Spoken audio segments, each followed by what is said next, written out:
మోంతా తుఫాన్ వలన కందుకూరు నియోజకవర్గంలో దెబ్బతిన్న చెరువుల మరమ్మతు కోసం ప్రభుత్వం 9 కోట్ల రూపాయలు మంజూరు చేసిందని ఎమ్మెల్యే ఇంటూరి నాగేశ్వరరావు తెలిపారు. మంగళవారం ఆయన కందుకూరులో మాట్లాడుతూ రాళ్లపాడు రిజర్వాయర్ పైన రోడ్డుతో పాటు చిన్న కాలువలు రిపేర్లకు 1.06 కోట్లు, కందుకూరు మున్సిపాలిటీ అభివృద్ధికి 5 కోట్ల రూపాయల నిధులు మంజూరయ్యాయని చెప్పారు.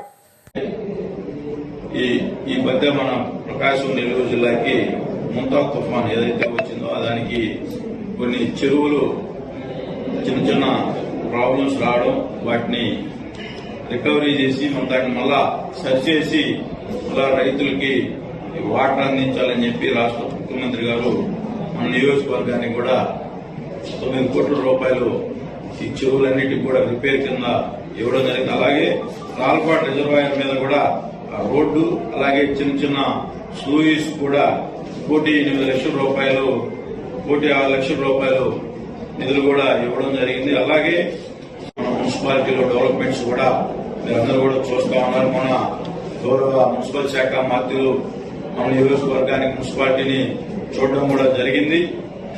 దానిలో భాగంగా ఆ రోజు మనందరం కూడా నారాయణ గారికి ఇంకా కూడా మంది ఈ 15th ఫైనాన్స్ ఏదైతే ఉందో మన మున్సిపల్ ఎలక్షన్ లో 12 సంవత్సరాలు జరగకపోయేసరికి మన 15th ఫైనాన్స్ నిధులు చాలా ఇబ్బందిగా ఉంది, మా మున్సిపాలిటీని ప్రత్యేక దృష్టితో చూడాలి సార్ అని చెప్పి చెప్పగానే ఆయన విజయవాడ పోవడంతోనే మన మున్సిపాలిటీకి ఏపీయూఎఫ్ఐడిఎసి ఫండ్స్ లో 5 కోట్ల రూపాయలు మనకి ఇవ్వడం కూడా జరిగింది.